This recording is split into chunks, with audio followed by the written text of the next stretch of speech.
You know that feeling when you walk into a room expecting applause and get silence instead? That was me, standing in our cramped kitchen doorway, my Army combat uniform pressed and creased to perfection. 3 months of hell at Fort Leonard Wood behind me, and I'd made it home for my first leave. I was proud. Stupid, naive, but proud. "Look who's playing dress up," Dad said without looking up from his meatloaf. Rafael Cruz, 52, factory worker until the plant closed, bitter ever since. His voice carried that edge it always got when he'd been drinking, which was most nights. Before we jump back in, tell us where you're tuning in from, and if this story touches you, make sure you're subscribed because tomorrow I've saved something extra special for you.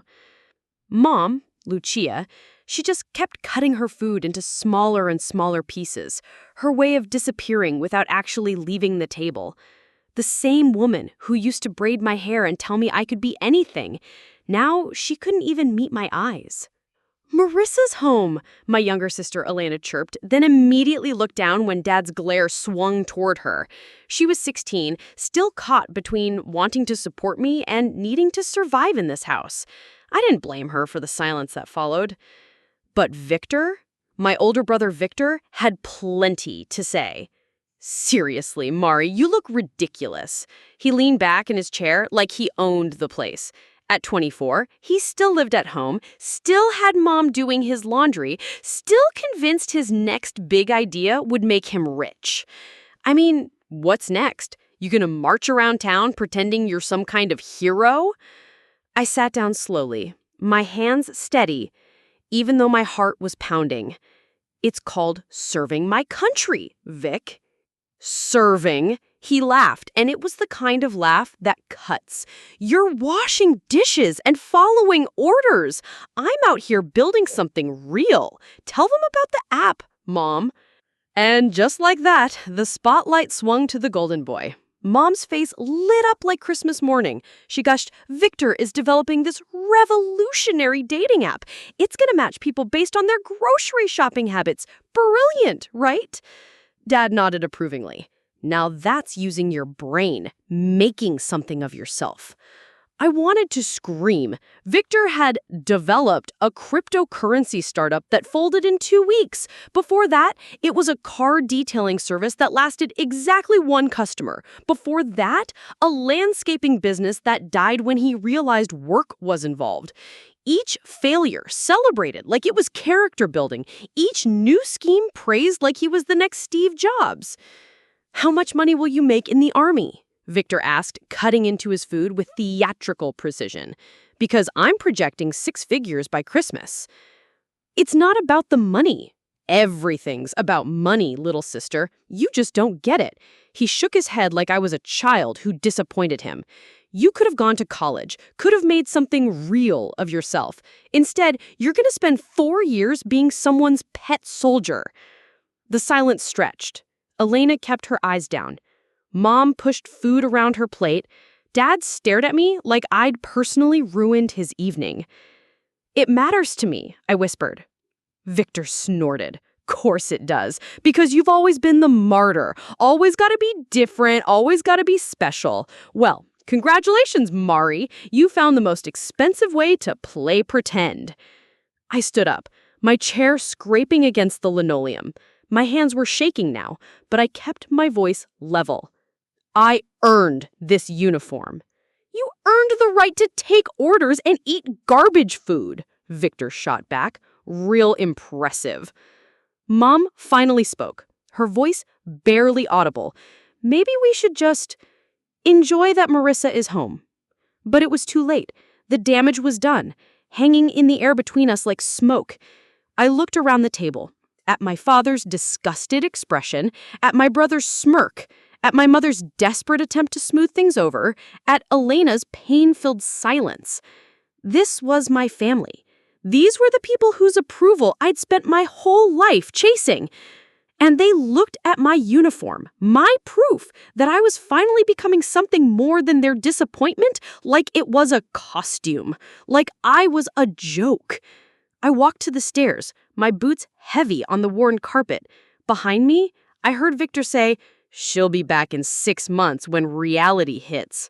Dad grunted, agreement. Waste of a perfectly good girl. That night, lying in my childhood bed, surrounded by faded posters of pop stars I'd outgrown, I stared at the ceiling and made a promise. They thought I was playing pretend?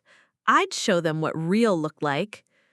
I just never imagined it would take a funeral to prove it.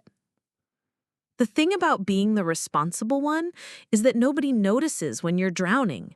They just expect you to keep everyone else's head above water. I was 8 years old the first time I realized our family was different. Not different like other families had 2 cars and we had 1. Different like other families had dads who came home from work, and we had dad who sometimes came home, sometimes didn't, and when he did, Mom would count the money in his wallet with shaking hands. "Where's the rest, Rafael?" she'd whisper. "Bad night," he'd mutter, already reaching for a beer. "I'll make it back tomorrow."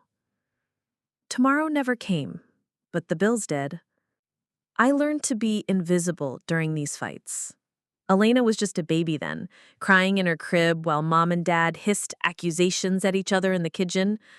Victor, 2 years older than me, would disappear to his friend's house the moment the yelling started. Smart kid. But someone had to watch Elena. Someone had to make sure she was fed when Mom was too upset to cook and Dad was too drunk to care. That someone was always me. By 10, I could stretch $20 into a week's worth of meals. Ramen noodles with canned corn, peanut butter sandwiches cut into animal shapes to make Elena smile, rice and beans when we were lucky enough to have both. I'd stand on a kitchen chair to reach the stove, stirring the pot while Elena played with her plastic blocks on the floor.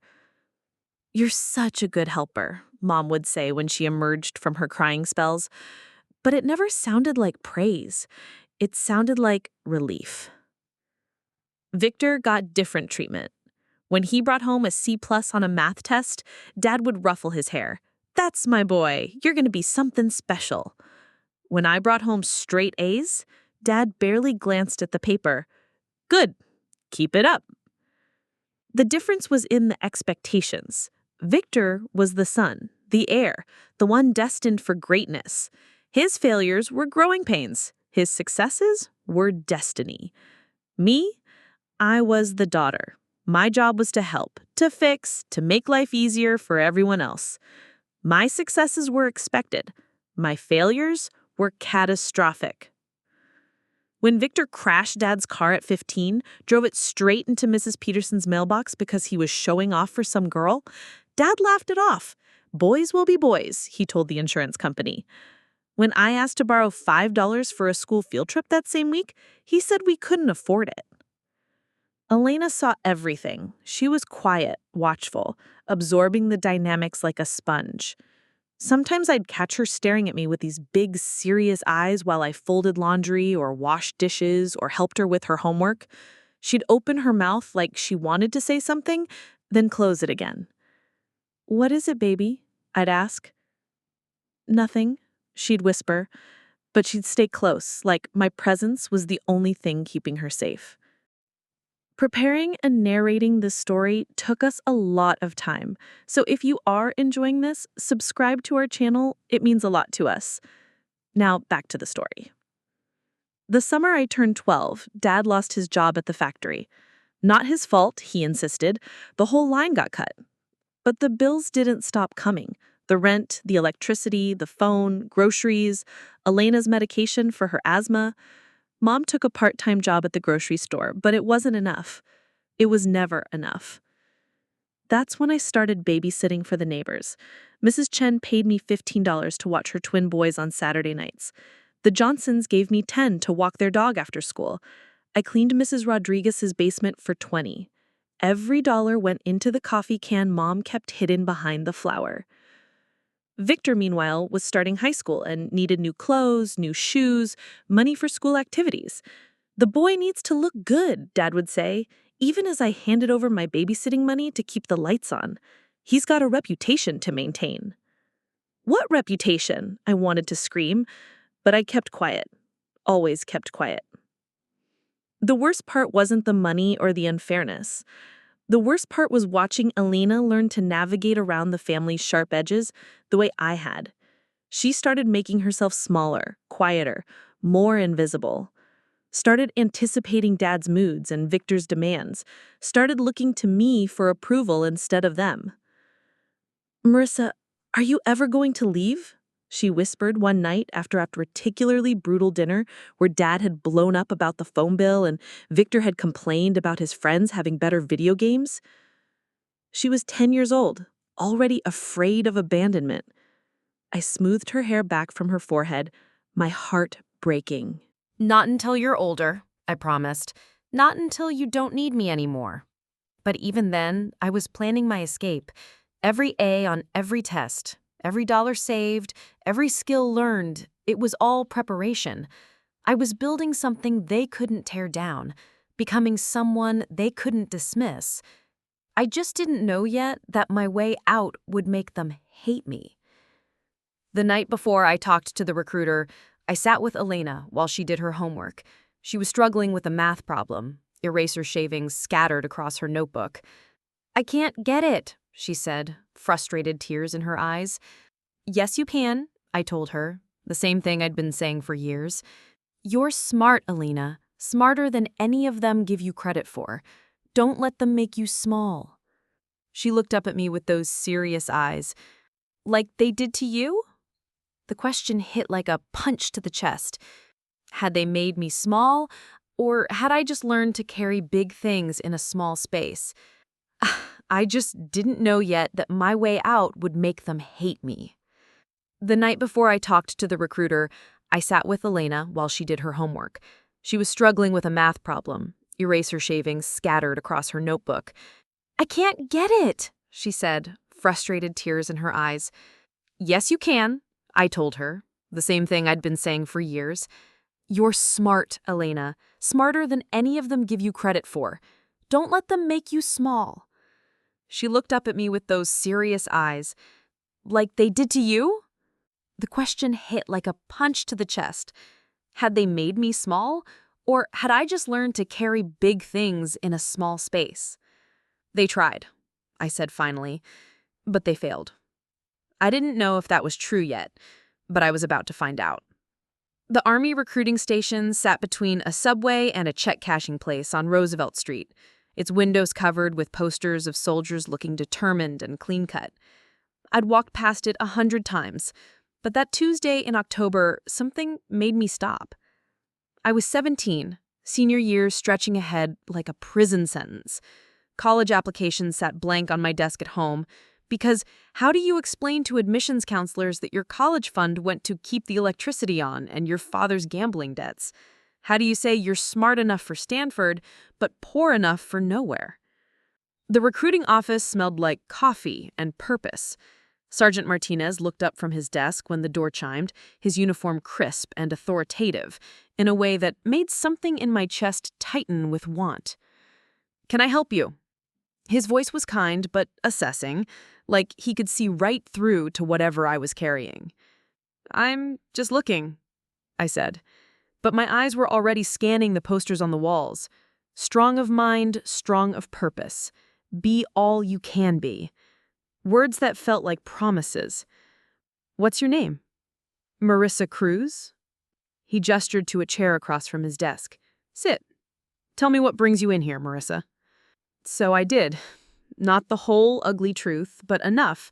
How I'd been working since I was 12, how I wanted something more than this neighborhood, this life, this endless cycle of fixing everyone else's problems. How I needed structure, purpose, a way forward that didn't depend on anyone else's approval or failure. "You ever think about serving your country?" The question caught me off guard. I'd thought about escape, about independence, about proving something. But service? That felt bigger, more important than my small, desperate want to get out. "I don't know if I'm good enough," I admitted. Sergeant Martinez leaned back in his chair, studying me. "You work 3 jobs to help support your family?" "Yes, sir." "You maintain a 3.8 GPA while doing that?" "Yes, sir." "You've been basically raising your younger sister while your parents dealt with their own issues?" I nodded, uncomfortable with how clearly he could see my life. Marissa, the Army doesn't need good enough. The Army needs people who understand responsibility, who can push through when things get hard, who put the mission first. You've been doing that your whole life. You just didn't know it had a name. Something in my chest loosened. For the first time in years, someone was telling me my struggles had value. My sacrifices meant something. My strength was worth something. What would I do? I asked. Whatever needs doing. But first, you learn what you're really capable of. Basic training breaks you down, builds you back up stronger, shows you what you're made of when everything else is stripped away. I thought about Elena, about leaving her alone with them, but I also thought about staying, about becoming another casualty of this house, this family, these expectations that would drain me until there was nothing left.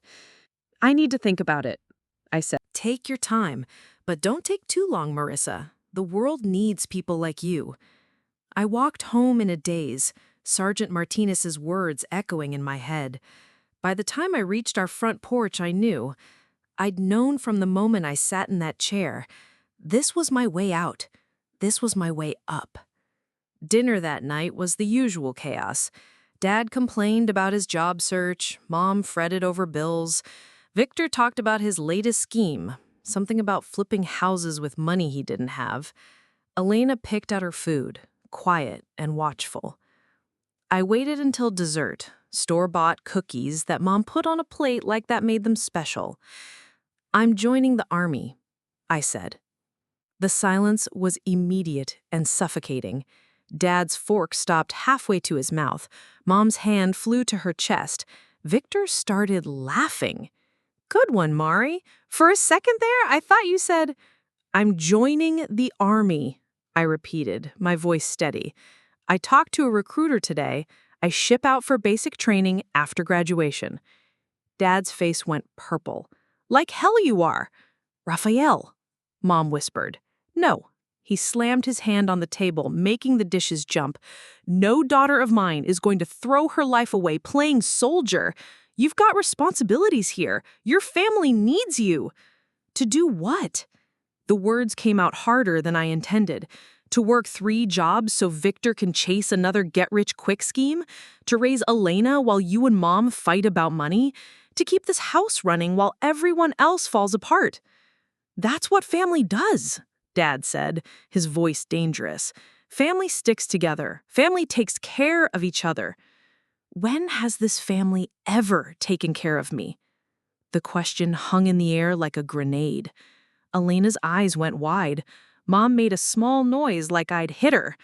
Victor recovered first. Are you insane? You can't even handle college, and you think you can handle the military? You're not smart enough, Mari. You're not strong enough. You're just ordinary. Each word was designed to cut, and they did. But underneath the pain was something harder, something that had been building for years. Maybe, but I'd rather be ordinary and free than ordinary and trapped. Free? Dad's laugh was bitter. You think the Army's freedom? You think taking orders from strangers is better than taking care of your own blood? Yes, I said simply, because at least they'll respect what I give them. The fight that followed was volcanic. Dad screaming about ingratitude and betrayal, Mom crying about losing her daughter, Victor mocking every word out of my mouth. Elena fled to her room, door slamming behind her. But I sat there through all of it, calm in the center of their storm, and realized something had changed. Their anger couldn't touch me anymore. Their disappointment couldn't break me. For the first time in my life, I was choosing myself. Later that night, Elena crept into my room. Are you really leaving? She whispered. I pulled her into bed beside me the same way I had when she was little and scared of thunderstorms. Yeah, baby, I am. What about me? My heart cracked a little. You're strong, Elena. Stronger than you know. And this isn't forever. I'll come back. But different. Better. She was quiet for a long time. Then, I wish I was brave like you. You're brave, Elena. You just haven't had to prove it yet. 6 months later, I was on a bus to Fort Leonard Wood, watching my hometown disappear in the rearview mirror. Elena had hugged me goodbye at the door while Mom cried and Dad refused to come downstairs. Victor had already left for work, making his opinion clear through absence. But for the first time in my life, I wasn't trying to make them proud. I wasn't trying to earn their love or approval or respect. I was trying to earn my own. The bus pulled onto the highway, carrying me toward whatever I was about to become. Behind me, everything I ever knew grew smaller and smaller until it disappeared entirely. Ahead was nothing but possibility. Basic training at Fort Leonard Wood was designed to break you. Day one, they stripped away everything I thought I knew about myself. My name became Cruz. My opinions became irrelevant. My comfort became a luxury I couldn't afford. You think this is hard? Drill Sergeant Washington screamed in my face at 0500 hours, spit flying. Your enemy doesn't care if you're tired. Your battle buddy doesn't care if you're scared. All they care about is whether you can do your job when hell breaks loose. I wanted to quit 17 times in the first week. When my body couldn't do another push-up, when my feet bled through my boots, when I cried in the latrine stalls where nobody could see. The girl who'd raised Elena and managed Dad's moods felt like a stranger. This place didn't care about my past responsibilities. It only cared about what I could become. But something kept me going. Maybe it was pure stubbornness. Maybe it was the memory of Victor's smirk. Maybe it was the terrifying realization that if I failed here, I'd have to go back to that house, to that life, to being their disappointment forever. "Cruz, you good?" Private Jackson asked, after I'd face-planted during a particularly brutal obstacle course run. He was from Alabama, built like a linebacker, but his eyes were kind. "You look like you're about to lose your breakfast." "I'm fine," I gasped, tasting dirt and pride. "Bullshit. Here." He handed me his water bottle. "Drink. Slow sips." That was the first time in my life someone had taken care of me without expecting something in return. No hidden agenda, no guilt trip, no conditions. Just basic human kindness from a stranger who was becoming something more. The squad slowly became my chosen family. Jackson, the gentle giant who shared his protein bars. Williams from Detroit, who could make us laugh even after the worst training days. Rodriguez from LA, who taught me how to clean my weapon so it would never jam. Chen from San Francisco, who helped me with my terrible map rating skills. "We got your back, Cruz," Williams said one night as we cleaned our boots. That's what battle buddies do. Battle buddies. The phrase hit different than family. Family demanded loyalty through blood and guilt. Battle buddies earned it through sweat and trust. The letters from home came sporadically, thin envelopes that felt heavy with expectation. Mom's handwriting on cheap stationery, always the same. "Hope you're eating enough. Elena misses you. Dad's looking for work again. Victor's new business is going great. He's selling insurance now. Could you help me with Elena's school supplies? Just $50 if you can spare it." Always the ask, always the assumption that I'd send money I didn't have for problems I couldn't fix. Victor wrote once, a single paragraph scrawled on notebook paper. "Hope you're learning useful skills out there. Mom says you're doing okay. Still think you're crazy for leaving, but whatever makes you happy, I guess. P.S. Could you help me out with car payment this month? Just a loan." Just a loan that would never be repaid, like all the others. Elena's letters were different. Careful cursive on torn-out journal pages. "Marissa, I miss you so much. School is hard without you helping me. Dad's been drinking more since you left. Mom cries when she thinks nobody's watching. Victor brought a girl home and they were loud. I locked my door. Are you okay? Are you eating? I saved $20 from babysitting Mrs. Chen to send you, but Mom said you probably need it less than we do. I hope you're strong there. I hope they see what I see. Love you forever. Elena." My little sister, still trying to take care of everyone from the bottom of the family food chain. I wrote her back immediately. "Elena, you are not responsible for fixing them. You are smart and beautiful and strong. Focus on school, focus on your future. I'm learning to be the person you always believed I could be. I love you more than words. Your big sister. But I didn't send money home. Not once. For the first time in my life, my paycheck was mine. Week 8 of training, we had our first real test, a field exercise that would last 72 hours. No sleep, limited food, constant pressure. We were supposed to work as a unit to complete missions under simulated combat conditions. I was terrified. "You ready for this cruise?" Rodriguez asked as we painted our faces with camouflage.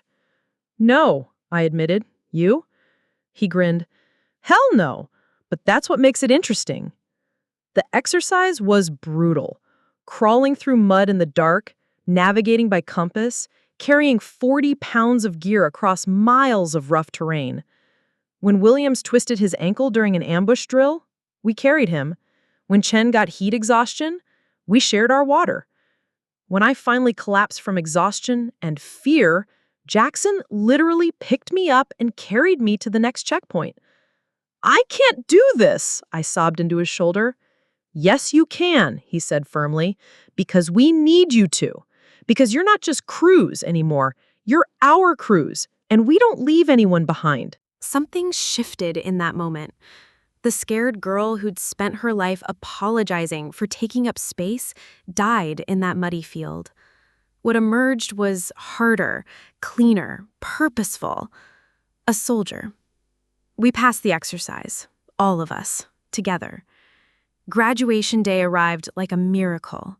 Dress blues crisp and proud, my family nowhere to be found. Mom had said they couldn't afford the trip, but I knew the truth. This wasn't their victory to claim. Drill Sergeant Washington shook my hand after the ceremony. "You surprised me, Cruz. First week, I thought you'd be gone by day 10. You're tougher than you look." "Thank you, Drill Sergeant." He studied my face, seeing something I was still learning to recognize. "You got orders yet?" "Germany first, then probably deployment." He nodded. "You'll do good over there. You know why?" "No, Drill Sergeant." "Because you understand what service means. Not everyone does, but you've been serving others your whole life. Now you're just doing it with purpose." That night I called home from the payphone outside the PX. Elena answered on the first ring. "Marissa, you graduated. Mom told me." "I did, baby. I'm a real soldier now." "I knew you would be. I told everyone at school my sister's in the Army now. Sarah's brother works at Walmart, but my sister's protecting the country." My throat tightened. "Elena? Are you proud of yourself?" she asked quietly. "Because I'm proud of you. I've always been proud of you." For the first time in months, I cried. Not from exhaustion or fear or homesickness, but from something I'd never felt before. The bone-deep satisfaction of earning respect instead of begging for it. Yeah, I think I am. Afghanistan in August felt like being slowly cooked alive. The air was dust and diesel fumes, the heat a living thing that pressed against your lungs. Our forward operating base sat in a valley surrounded by mountains that hid enemies we rarely saw, but always felt watching. I'd been in country for 6 months when everything changed. Patrol schedules had become routine, too routine, according to Lieutenant Morrison. "Complacency kills," he'd said during our morning briefing. "The moment you think you know what to expect is the moment they surprise you." He was right. We were returning from a village wellness check, our convoy of 3 vehicles winding through the narrow mountain road we'd traveled dozens of times before. I was in the second truck, manning the radio, when the world exploded. The IED hit our lead vehicle dead on. The sound was beyond loud. It was a physical force that knocked the breath from my lungs and left my ears ringing like cathedral bells. Through the chaos and smoke, I saw Private Martinez stumbling from the wreckage, blood streaming down his face, dragging Corporal Thompson, who wasn't moving. Contact left! Someone screamed into the radio. Machine gun fire erupted from the ridgeline above us, bullets pinging off our armored plating like deadly rain. Our truck driver, Specialist Brooks, was frozen. 19 years old, First deployment, staring at the carnage ahead with eyes wide as dinner plates. "Brooks!" I shouted over the gunfire. "We need to move. Now!" But he couldn't hear me over his own terror. That's when training kicked in. All those hours of drill, all that repetition, all those scenarios we'd practiced until they lived in our muscles. I grabbed the radio handset and started coordinating. "Overwatch, this is Sparrow 2. We have wounded. We're taking effective fire from the North Ridge, approximately 200 meters. We need immediate support. Over." "Overwatch, this is Sparrow 2. Support is 20 minutes out. Can you hold position?" 20 minutes might as well have been 20 hours. Martinez was dragging Thompson toward our vehicle, but he was moving too slow, too exposed. The gunfire was getting more accurate as the enemy fighters adjusted their aim. I looked at Brooks, still paralyzed behind the wheel. I looked at my battle buddies pinned down ahead of us. I looked at the radio in my hands. And I made a choice. "Brooks, when I say go, you drive straight at that lead vehicle. Fast as you can." "Are you crazy? They'll light us up." "They're lighting us up anyway. Martinez can't make it back here carrying Thompson. We go to them." I grabbed my rifle and kicked open the rear door. "Jackson, Williams, covering fire on that ridge. Keep their heads down." "Cruz, what the hell are you doing?" Williams shouted. "My job." I keyed the radio one more time. "Overwatch, Sparrow 2 is moving to assist wounded. Tell my mama I love her." It was supposed to be a joke, something to cut the tension. But as the words left my mouth, I realized they might be the last thing I ever said. "Go! Go! Go!" Brooks floored it. We raced down that dusty road toward the burning vehicle. Jackson and Williams laying down suppressing fire, bullets whining overhead like angry hornets. I could see Martinez's face, exhausted and desperate, still pulling Thompson's dead weight across the rocky ground. We slammed to a halt 20 feet from the wreckage. I was out of the truck before it stopped moving, rifle up, scanning for targets. "Martinez! This way! Move!" The next 30 seconds lasted forever.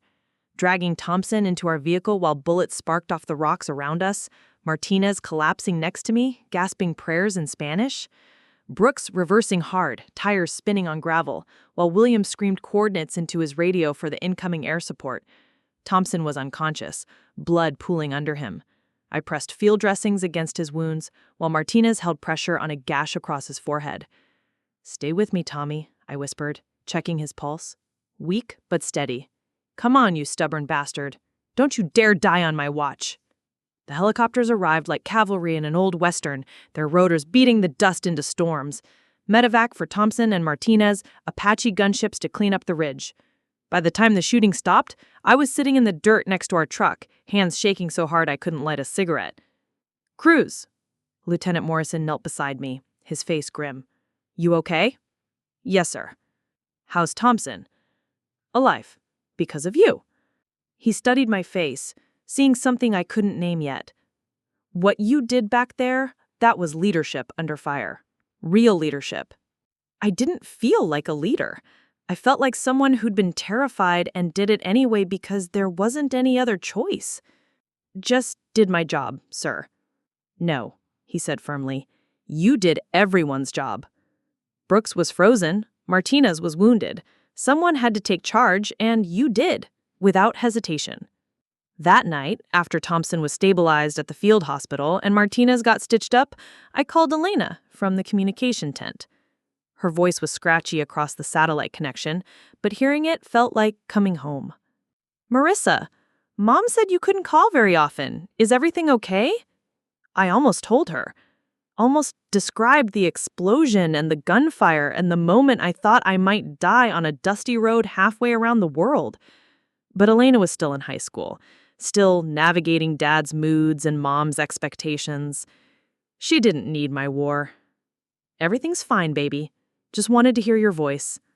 Are you being careful? Mom worries about you all the time. She doesn't say it, but I can tell." Mom worries. Not proud, not impressed, not even curious about what I was doing over here. Just worried, like I was a child who wandered too far from home instead of a soldier serving her country. "I'm always careful," I lied. "How's school?" Good. I'm taking AP History now. Mrs. Patterson says I should think about college. Real college, not just community college.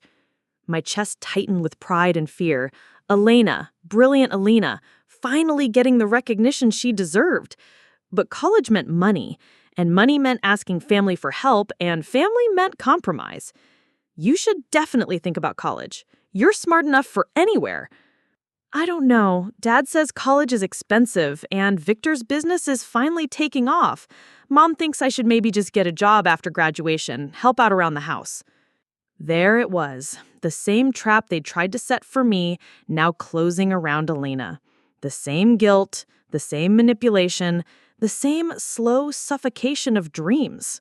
Elena, listen to me carefully. You are not responsible for their problems. You are not required to sacrifice your future to fix their mistakes. Do you understand me? But what if they need me? They needed me too, I said, surprising myself with the bitterness in my voice. But I left anyway. And look what happened. They're still surviving. They'll survive without you too. After I hung up, I sat in the darkness outside the communication tent, staring at stars that looked nothing like the ones over my childhood home. Somewhere out there, General Harlan was reading reports about today's mission, learning the names of the soldiers who'd kept their battle buddies alive under fire. I didn't know his name yet. Didn't know that my actions would make their way up the chain of command, that someone with stars on his collar would remember the story of a young soldier who'd risked everything to save her team. All I knew was that for the first time in my life, I'd led instead of followed. I'd made life and death decisions based on training and instinct instead of fear and guilt. Thompson made a full recovery. Martinez got a Bronze Star for his actions under fire. I got a commendation and a handshake from the colonel. But more importantly, I got something I'd never had before. The absolute certainty that I was exactly where I belonged. Home looked smaller after 18 months overseas. The house on Paulina Street that had once felt like a prison now just looked tired. Peeling paint, sagging porch, chain link fence held together with rust and determination. I stood on the sidewalk in my dress uniform, ribbons and commendations bright against the green fabric, and felt like an alien visiting another planet. Alina opened the door before I could knock, throwing herself into my arms with a squeal that brought tears to my eyes. She was taller now, almost my height, her face sharper and more mature. But her smile was the same, pure joy, untainted by the family poison. "You look so official," she laughed, touching the ribbons on my chest. "Are these real medals?" "They're ribbons. And yes, they're real." "What's this one for?" Combat action, I said quietly, remembering the taste of dust and fear. Her eyes went wide with something between pride and worry. "You were in combat?" "Elena, let her inside before the whole neighborhood sees," Mom called from the kitchen, her voice carrying that familiar edge of embarrassment. Some things never changed. The living room felt like stepping back in time. Same sagging couch, same cigarette-stained walls, same family photos where I existed only in the background. Mom emerged from the kitchen, wiping her hands on a dish towel, her face carefully neutral. "You look good," she said, which was her way of saying I looked different. Foreign. Like something that didn't belong in her house anymore. "Thanks, Mom." "You hungry?" "I made arroz con pollo." My favorite. Once upon a time. The gesture felt like an olive branch wrapped in guilt. "Sure." Dad appeared from the basement, work clothes stained with motor oil, his face harder than I remembered. The months had not been kind to Rafael Cruz. New lines around his eyes, new gray in his hair, new bitterness in his expression. "Look who's back," he said, not bothering to hide his inspection of my uniform. Playing dress-up again, I see. The words hit the same way they had 2 years ago, but they bounced off something harder now. I'd been shot at, had led men through combat, had earned respect from people who mattered. His opinion felt small and distant. It's called serving my country, Dad. Right, serving. He settled into his recliner like a king claiming his throne. What'd you accomplish over there? Win any wars? Solve world peace? Before I could answer, Victor came through the front door, keys jangling, cell phone pressed to his ear. 26 now, still carrying himself like he owned the world, still living in his childhood bedroom. Yeah, definitely interested in the premium package. My clients expect the best. He spotted me and grinned, ending the call with exaggerated importance. Well, well, the prodigal daughter returns. He looked me up and down, taking in the uniform, the ribbons, the bearing that had been drilled into me through months of discipline and danger. His smile turned mocking. Nice costume, Madi. Very official. Are those participation trophies? He gestured at my ribbons with the same dismissiveness he'd shown my honor roll certificates years ago. They're commendations, I said evenly. They were worth fighting anyway. The call came at 03:30 hours on a Tuesday. I was at Fort Carson, Colorado, 3 years into my service, when my phone buzzed with Mom's number. Nobody calls at 3:30 a.m. with good news. Marissa?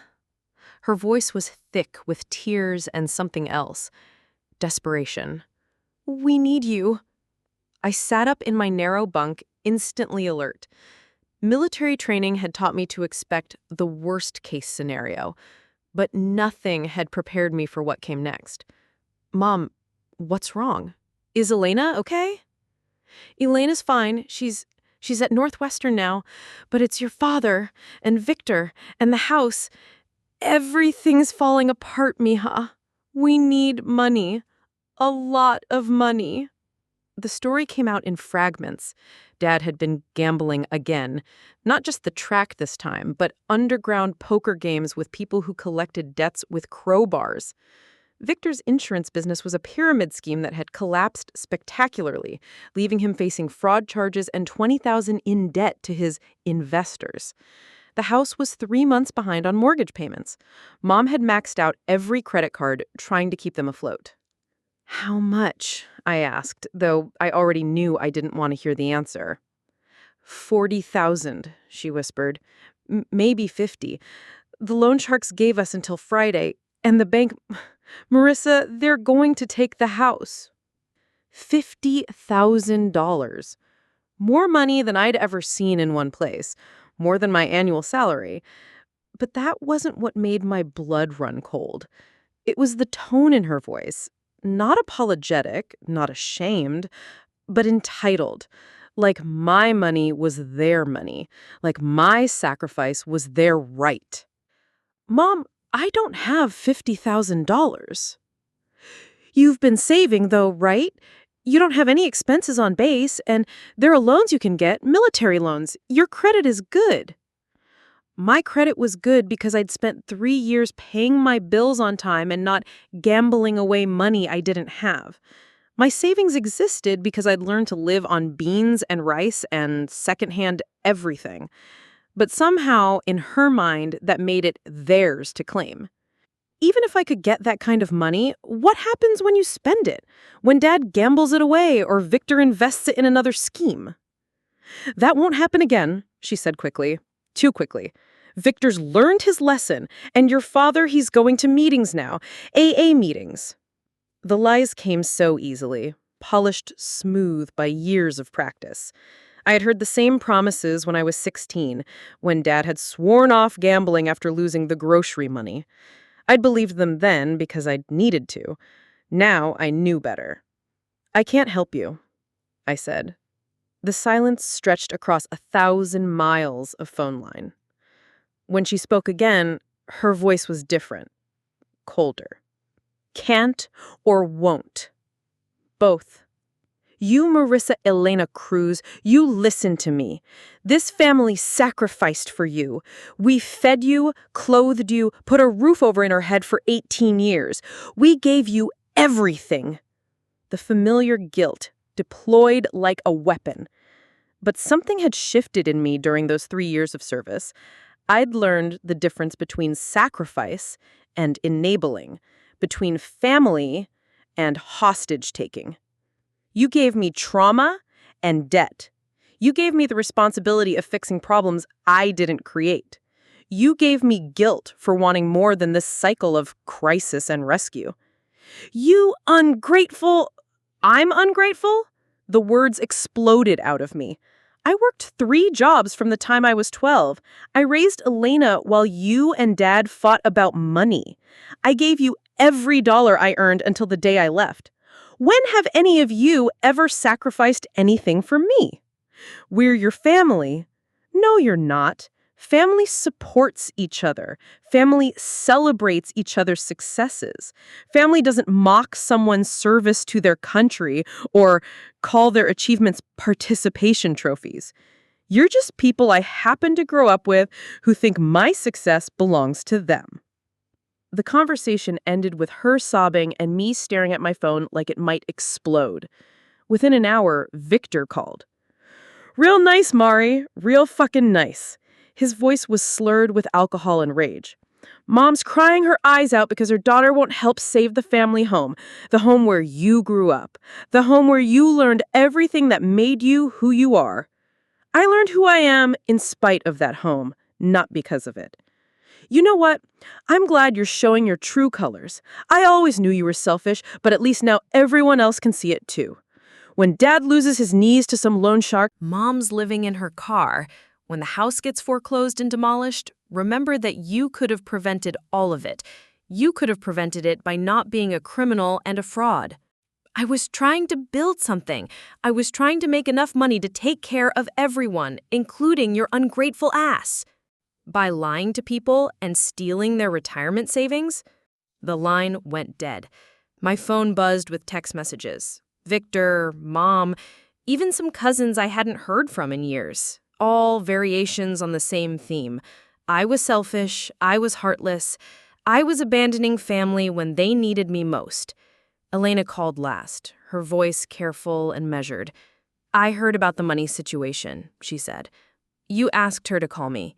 No, they told me not to call you. They said you'd already made it clear where your loyalties lie. I waited, knowing there was more. Marissa, I need you to know something. I took out loans for school, work study, financial aid, everything I could get. I didn't ask them for money because I saw what they did to you. I saw how they made your success about their needs. My throat tightened. Elena? I'm not asking you to save them. They made their choices, but I want you to know that not all of us expect you to fix their mistakes. Some of us are proud of you for choosing yourself. That night, I sat in the chapel on base, staring at the simple wooden cross on the wall. I wasn't particularly religious, but the quiet felt necessary. My phone had been buzzing for hours. More guilt, more accusations, more variations on the theme that I was destroying the family by refusing to enable their destruction. Chaplain Williams found me there at midnight, his face kind in the dim lighting. Rough night, soldier? My family wants me to bail them out of some financial trouble. $50,000. He whistled low. That's a lot of money for an E5. It's money I don't have for problems I didn't create. But you feel guilty anyway. It wasn't a question. He'd had this conversation before with other soldiers, other people caught between duty to family and duty to self. They raised me, I said, fed me, housed me. Don't I owe them something? Do they owe you something for raising their other children for free, for working 3 jobs to keep their lights on, for sacrificing your childhood to manage their chaos? I'd never thought of it that way. The ledger of family debt, when honestly calculated, showed I'd been in the black for years. Marissa, can I tell you something? Real family, the kind worth sacrificing for, doesn't weaponize guilt. It doesn't take your success and turn it into their entitlement. Real family celebrates when you grow beyond their limitations, instead of trying to drag you back down. 2 weeks later, Elena called with news. Dad had suffered a massive heart attack. The stress, the alcohol, the years of poor decisions had finally caught up to Rafael Cruz. He was in ICU, and the prognosis wasn't good. "Are you coming home?" Elena asked. I stared out the window of my barracks room at the Colorado mountains, snow-capped and indifferent to human drama. "For the funeral," I said finally, "when there's a funeral." It came sooner than expected. Dad died on a Thursday, alone except for the machines keeping count of his final moments. The funeral was set for the following Monday at St. Augustine's, the same church where I'd made my first communion in a dress bought with my own babysitting money. I requested emergency leave and drove home in my dress uniform, ribbons bright against the dark fabric. Not because I expected their approval, not because I hoped for reconciliation, but because Rafael Cruz had been my father, whatever that meant. And because I'd finally learned the difference between owing someone something and choosing to honor them anyway. The drive took 14 hours. 14 hours to prepare for seeing them again, for facing their judgment, for walking into a room full of people who'd spent years convinced I'd thrown my life away. I had no idea that salvation was coming in the form of a man I'd never met, wearing stars I'd only dreamed of earning. For what? Following orders? Standing information? He laughed, that cutting sound I remembered so well. I mean, don't get me wrong, it's cute, very patriotic. But what's the end game here? You gonna be a soldier forever? Victor, Mom warned, but her voice was weak, automatically deferential to her golden child. What? I'm just asking. She's been gone 2 years playing army, and for what? Meanwhile, I've built a real business, insurance and financial planning. Just closed my biggest deal last month, $15,000 in commissions. In 1 month, Mari. What do you make in a month? The comparison was inevitable. It always came back to money with them, as if the only value worth measuring came with dollar signs. I thought about Thompson's blood on my hands, about Martinez's grateful eyes, about the moment I'd chosen courage over safety. It's not about the money, I said. Everything's about money, Dad interjected. That's what you never understood. Family needs stability, not heroes. And where was this family stability when I was working 3 jobs to keep the lights on? The silence was sharp and immediate. Elena shifted uncomfortably. Mom busied herself with imaginary crumbs on the counter. Victor's smirk faltered for just a moment. That's different, Dad said finally. That was family. This is just you playing soldier while real life passes you by. Real life? The words came out harder than I intended. You mean like Victor's cryptocurrency phase? Or his car flipping business? Or his landscaping company that lasted 3 weeks? Hey, Victor snapped, all pretense of joviality gone. At least I'm trying to build something. You're just taking orders and pretending it matters. It does matter. To who? Some general who doesn't know your name? Some politician who'll never meet you? Face it, Mari, you're a grunt. A number. Replaceable. Each word was designed to wound, and they did. But underneath the familiar pain was something new. Certainty. I knew exactly who I was now, exactly what I was worth. Their opinion couldn't change that anymore. Maybe, but I'd rather be replaceable and respected than irreplaceable and worthless. The shot landed. Victor's face flushed red. Dad's knuckles went white around his beer bottle. And Mom made that small, wounded sound she always made when the family pretense cracked. I think maybe you should stay somewhere else tonight, Dad said, his voice deadly quiet, since you clearly don't respect this family anymore. Elena's head snapped up. Dad, no, she just got home. She's not home, he said without looking at her. Home is for family. This is for someone who thinks she's better than the people who raised her. I looked around the room, at my father's bitter face, at my mother's passive acceptance, at Victor's satisfied smirk, and Elena's horrified expression. This was the moment I'd been dreading and anticipating for 2 years. The final confirmation that nothing had changed, nothing would ever change. "You're right," I said, standing. "I am better than this." I walked toward the door, Elena's footsteps following behind me. "Marissa, wait." Her voice was urgent, desperate. On the front porch, she pressed a folded piece of paper into my hand. "Don't read this until you're alone, and don't give up on me, okay? I see you. I see what you've become. I'm proud of you, even if they're not." I hugged her tight, breathing in her familiar scent, memorizing the moment.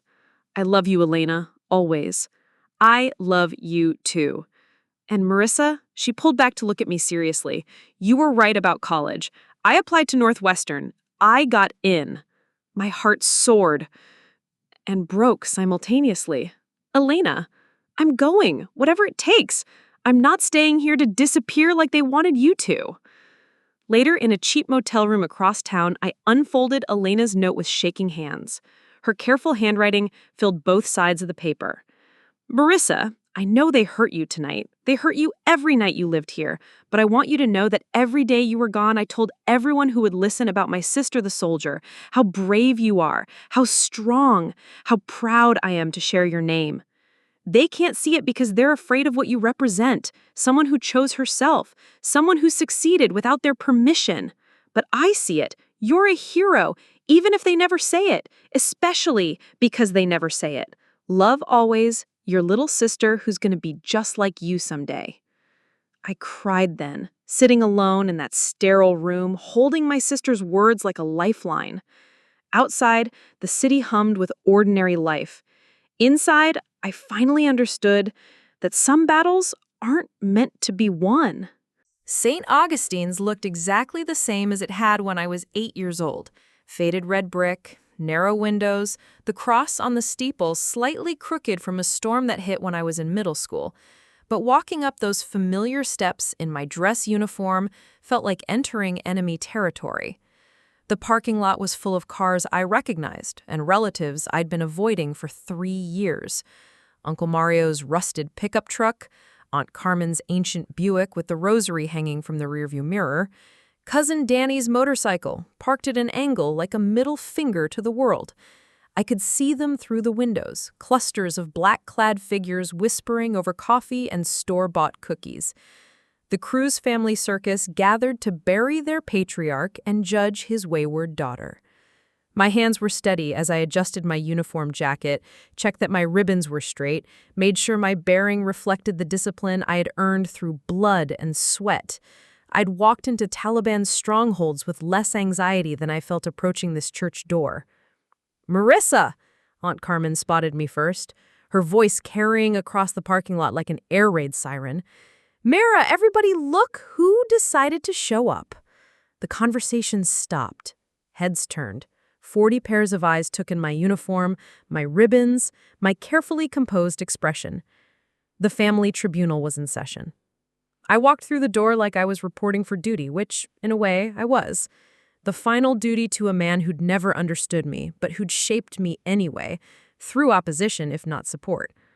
"Well, well," Uncle Mario said, looking me up and down with the same expression he'd worn when I was 16 and caught sneaking in after curfew.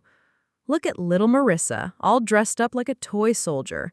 "It's Sergeant Cruz," I said evenly, but he was already turning away, dismissing me like he had when I was a kid with opinions above my station. The whispers started immediately. Aunt Rosa to Cousin Maria. 3 years she's gone, and she shows up to the funeral in a costume. Cousin Danny to his girlfriend. "My buddy says the military's just welfare for people too lazy to get real jobs." Uncle Pedro, to anyone who'd listen. "Rafael always said she'd come crawling back when the games got serious." Elena appeared at my elbow like an angel. Beautiful in a simple black dress, her college composure evident in the way she carried herself. "Ignore them," she whispered. "Half of them are unemployed and the other half are bitter about their own choices."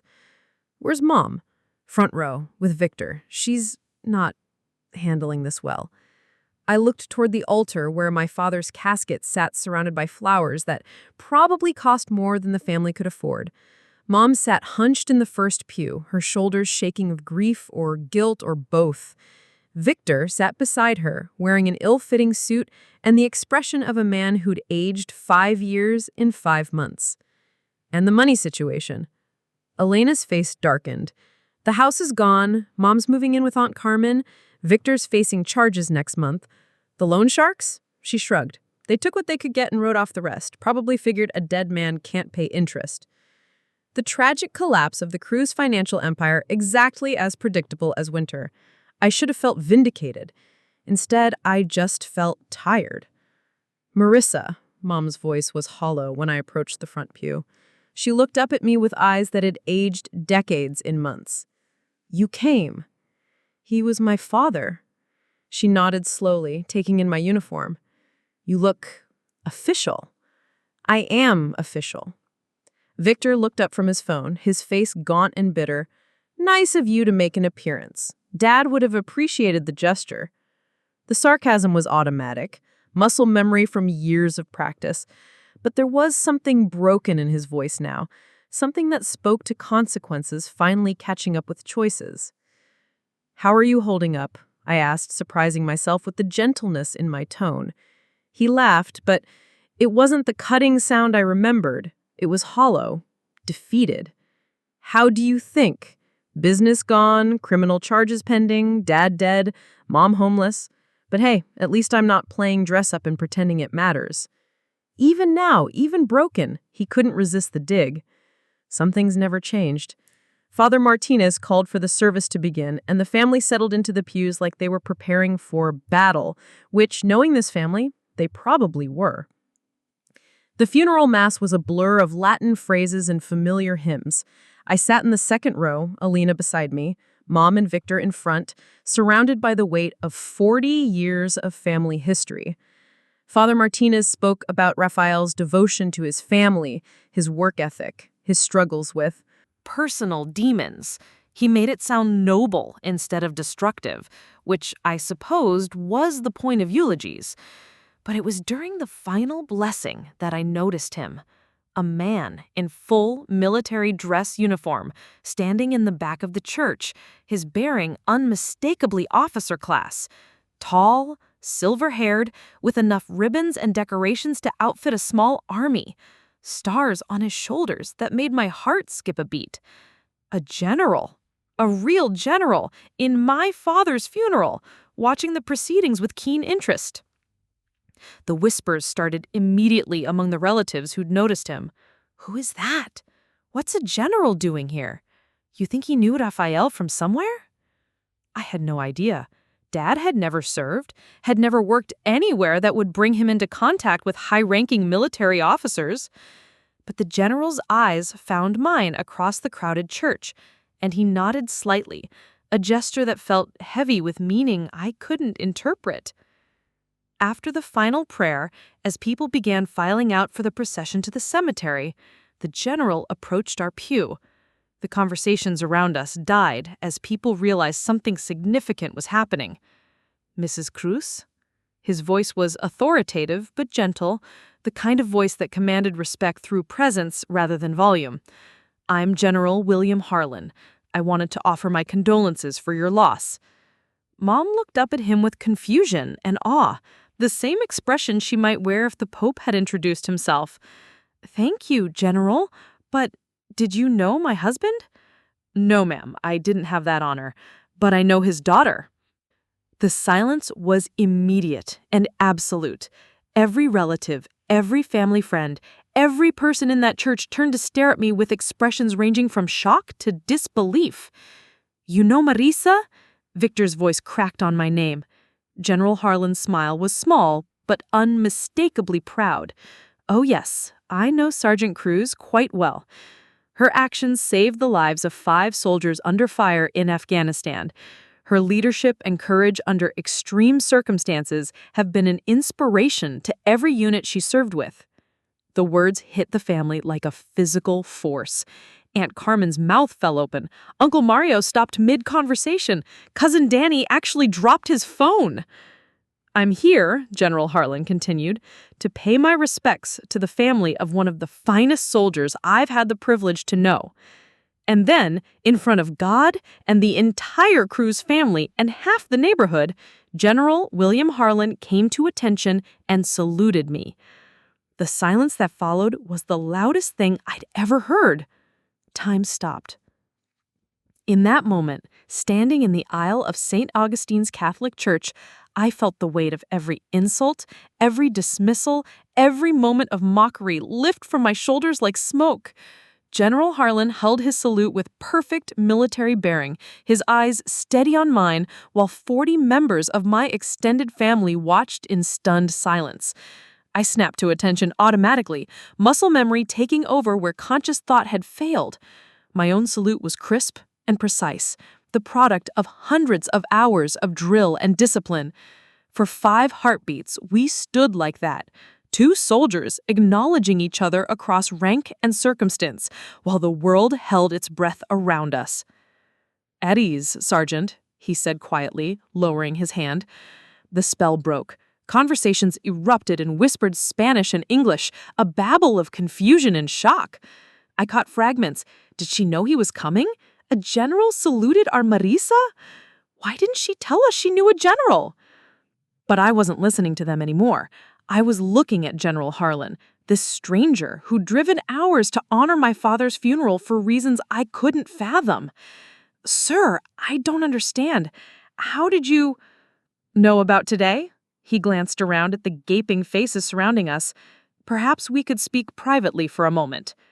Elena stepped forward with the poise she had developed at Northwestern, extending her hand to the general. "I'm Elena Cruz, Marisa's sister. Thank you for coming, sir. This means more than you know." He shook her hand gravely. "Your sister has spoken of you often, Miss Cruz. She's very proud of your academic achievements." Elena's eyes filled with tears.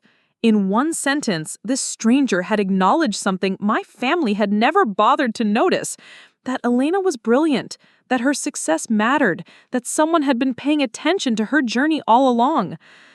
"Sir, if you have a moment, perhaps we could step outside." General Harlan nodded, then turned to address my mother with the same formal courtesy he'd shown Elena. "Mrs. Cruz, again, my condolences. Your daughter is a credit to your family and to her country. You should be extraordinarily proud." Mom's face crumpled, not with grief this time, but with something more complex. Regret, maybe, or recognition of something lost. "Thank you," she whispered. Victor had gone completely silent, his face pale and confused. The brother who'd spent years mocking my participation trophies was staring at the general's chest full of real ribbons, real achievements, real respect earned through service. Outside the church, General Harlan and I walked slowly toward his staff car, a black sedan with military plates that screamed official business. "Sir, I have to ask, how I knew about today?" He smiled, and suddenly looked less like an intimidating officer and more like someone's grandfather. "Your platoon leader from Afghanistan, Lieutenant Morrison, he's Colonel Morrison now, he serves on my staff. Over the years, he's kept me updated on the careers of soldiers who distinguished themselves under his command." The pieces started falling into place. The mission where Thompson got wounded, among others. Morrison wrote a detailed report about that day, Sergeant, about a young soldier who took command of a convoy under fire, coordinated the rescue of wounded comrades, and led her team through an ambush with courage and tactical skill that impressed seasoned combat veterans. I felt heat rise in my cheeks. "I just did my job, sir." "No," he said firmly. "You did everyone's job. You stepped up when leadership was needed and got everyone home alive. That's not just anything, Sergeant. That's heroism." We'd reached his car, but he made no move to leave. Instead, he turned to study the church where my family was still processing what they'd witnessed. "Morrison also told me about your family situation, how they've never quite understood what you've accomplished, what your service means." His voice was gentle but knowing. "I've seen it before, unfortunately. Sometimes the people who should be proudest of our achievements are the ones least capable of recognizing them." Why did you come today, sir? Really? He was quiet for a long moment, watching the funeral procession organize itself around the hearse. Because 37 years ago, I came home from Vietnam to a family that treated my service like an embarrassment. My father told me I'd wasted my time playing soldier while my brother built a real career in business. It took decades for them to understand what I'd given, what I'd accomplished. The parallel was so exact it took my breath away. What changed their minds? Time, distance, eventually external validation they couldn't ignore. He gestured back toward the church. I thought perhaps your family could benefit from a shortcut. Thank you, sir. What you did in there, was long overdue. Sergeant Cruz, you've served with distinction for 4 years.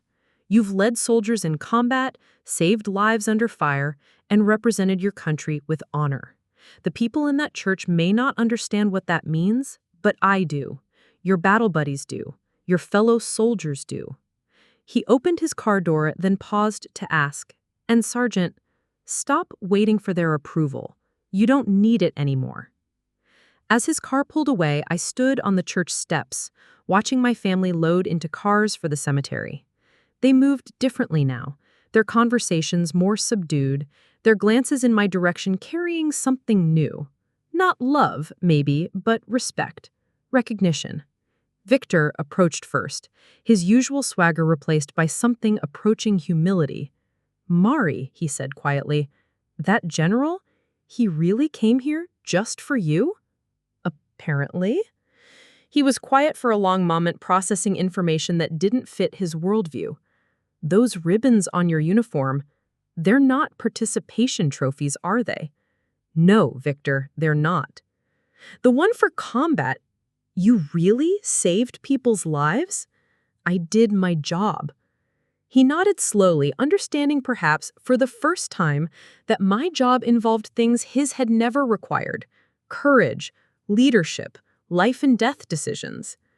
I owe you an apology, he said finally. Yes, you do, but not today. Mom approached next, leaning heavily on Alina's arm. Her face was streaked with tears, but her expression was different, clearer. Mija, she whispered. I didn't know. All these years, I didn't know what you were doing over there. I tried to tell you. I wasn't listening. She reached up to touch one of my ribbons with shaking fingers. A general came to your father's funeral to honor you. Our Marissa. I'm the same person I was this morning, Mom. No, she said firmly. You're not. Or maybe you are, and I just couldn't see it before. The drive to the cemetery was quiet, Elena and I following the hearse in my rental car. Through the windshield, I watched the familiar streets of my childhood scroll past, the corner store where I'd bought milk with food stamps, the park where I'd pushed Elena on swings while Mom worked double shifts, the intersection where everything had always felt like a dead end. How does it feel? Elena asked as we pulled into the cemetery. How does what feel?